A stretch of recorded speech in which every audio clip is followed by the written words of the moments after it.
1947 में मोहन सिंह सब कुछ छोड़कर अमृतसर चला गया। उसने कभी नहीं सोचा था कि एक दिन उसे अपना आबाई गांव धमियाल छोड़ना होगा, पोठवार की सहरंगेज हवाओं से जुदा होना होगा। वो अमृतसर तो चला गया था, लेकिन उसका दिल कहीं छोड़ी हुई मंजिल में धड़क रहा था। अब यही हकीकत थी और मोहन सिंह ने इस हकीकत को तस्लीम करना था। उसने लाहौर से पब्लिशिंग का कारोबार अमृतसर मुंतकिल कर लिया था, लेकिन कोशिश के बावजूद अमृतसर में कारोबार जम न सका। तब उसने फैसला किया कि वो लुधियाना चला जाए। उसने अपने साजो सामान समेटा और लुधियाना चला गया और फिर वहीं का होकर रह गया। लुधियाना आकर भी उसके दिल की बेकरारी न गई। उसे लाहौर की याद आती तो वो खुद ब खुद मुस्कुरा उठता। कैसा शहर था, जिंदगी से भरपूर। इस शहर ने उसे बहुत कुछ सिखाया था।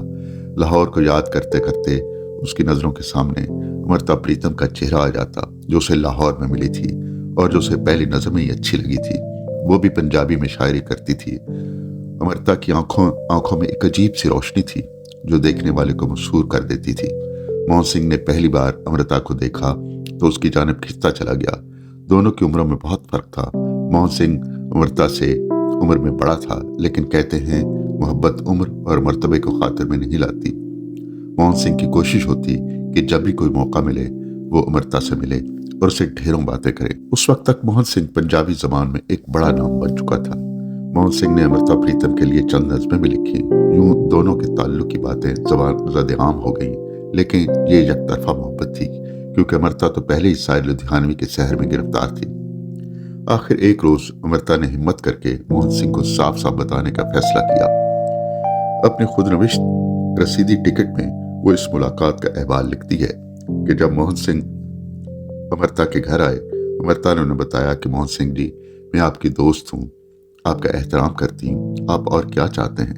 मोहन सिंह ने जवाब में कहा कुछ नहीं, और फिर बाद में मोहन सिंह ने एक मुख्तलिफ नज्म लिखी जिसमें अमृता के अल्फाज दोहराए गए थे। मैं आपकी दोस्त हूँ, मैं आपकी दोस्त हूँ, आप और क्या चाहते हैं? और साथ ही अगले सत्र में उदासी भरे लहजे में लिखा था, मैं और क्या चाहता हूँ। मोहन सिंह एक हसास दिल का मालिक था।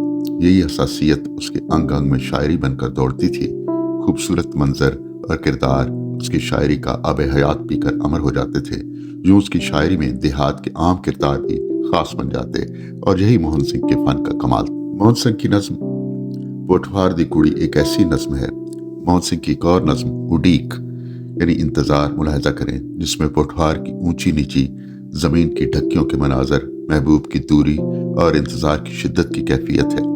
ये बात आम है कि पोठवार के नौजवानों की अक्सरियत नौकरी की तलाश में घरों से दूर होती है। कभी कभार वो छुट्टी पर कुछ दिनों के लिए घरों को वापस आते। सरगी वेले सुफना डिठा, मेरे सोने आओ नाजनी, पई चढ़ा में मुड़ मुड़ कोठे, कर कर लखा बजनी, तड़कू तड़कू कोठी करती, फड़कू फड़कू रगनी, कदन टक्यूं ऊंची होसी, ओ शिमले वाली पगनी। अला सुबह मैंने ख्वाब देखा है कि आज मेरा महबूब आएगा, इसलिए मैं 100 हीले बहाने करके बार बार छत पर जाकर उसकी राह तकती हूँ। मेरे मन में अजीब सा इस्तराब है और रगें जैसे टूट रही हैं कि अब कब उसकी शिमले वाली पगड़ी इस बुलंदी से उभरेगी। मोहन सिंह की जिंदगी में एक अजीब सी बेकरारी थी। हर दम कुछ नया करने की धुन, हर लहजा एक नए ख्वाब की आरजू, नए मंजरों की यही तलब उसकी शायरी में यहाँ वहाँ नजर आती है। मोहन सिंह की मनपसंद जिंदगी का अक्स उसकी खूबसूरत नज्म हवादा जीवन यानी हवा की जिंदगी में नजर आता है। दे हवादा जीवन सानू सदा खोज विच रहिए, हर दम तलब सजंदी करिए, ठंडे कदे न पइए, इको साए पजदे जाइए, किसे पड़ा न लइए, देख मुलायम सेज फुलांदी तरना मार न बइए, सो रंगां दे विचों लंघ के फिर भी बेरंग रहिए, जे कोई बुलबुल हाका मारे, कन विच उंगलां दइए, जो एक कंडा पल्ला पकड़े, चिड़िए ते नस पइए, दे हवा दा जीवन सानू सदा खोज विच रहिए। हमें हवा का जीवन दो कि सदा मतलाशी रहें, हम वक्त महबूब की तलब में रहें, पहाड़ों को सर करें, एक ही हान में चलते रहें, कहीं पड़ाव न डालें, जिंदगी की आसाइश देखकर सुस्त कदम होकर बैठ न जाएं, 100 तरह की रंगीनी से गुजर कर भी बेरंग रहें। अगर कोई बुलबुल भी आवाज दे तो कान न धरें, और अगर कोई कांटा दामन से उलझ जाए तो दामन छुड़ाकर भागते बने। हमें हवा का जीवंत हो कि सदा मतलाशी रहें। मोहन सिंह का तख्लीकी वफूर शेरी सांचों में ढलता रहा और वो नित नई तख्लीकात मंजर-ए-आम पर लाता रहा। शेरी मजमूओं के अलावा बाकायदगी से अपना अदबी रसाला पंज दरिया भी निकाल रहा था। मोहन सिंह के अंग अंग में पंजाब बसता था, जो 5 दरियाओं की सरजमीन है। इन दरियाओं में एक दरिया दरियाए चनाब है, वही चनाब जिससे पंजाब की मशहूर रूमानी दास्तानें सोनी महिवाल और हीर रांझा वाबस्ता हैं, जो पंजाब के गांव की चौपालों में अब भी गाई जाती हैं। मोहन सिंह को अपने पंजाबी होने पर नाज था। उसकी ख्वाहिश थी कि उसकी मौत के बाद उसके जिस्म की निशानियां गंगा जमुना के बजाय चनाब के पानियों में बहाई जाएं, जो सोनी और हीर की रूहें अब भी बेकरार फिरती हैं।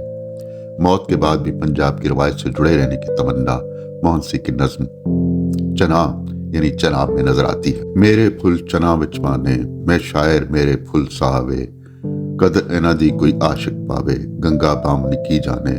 मेरे फुल चना विच पाने, रूआं हीर ते सोनी दियां, रूआं हीर ते सोनी दियां, फिरन चना दे अंदर पईयां, पैर दुआं दे वाने, मेरे फुल चना विच पाने।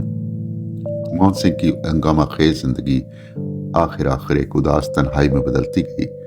दिन को वो दुनिया के धंधों में मसरूफ रहता, लेकिन जब शाम पड़ती और वो तन्हा होता तो उसे अपना पोठवार और उसके गली कूचों में बताए हुए दिन रात बेतरह याद आने लगते।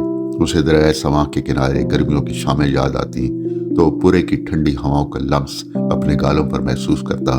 तब उसे अपने बसंत की याद आती, बसंत जो पोठवार की खुश रंग फिजाओं में परवान चढ़ी थी, जो उसकी जिंदगी में कौसे कज़ा की तरह आई थी।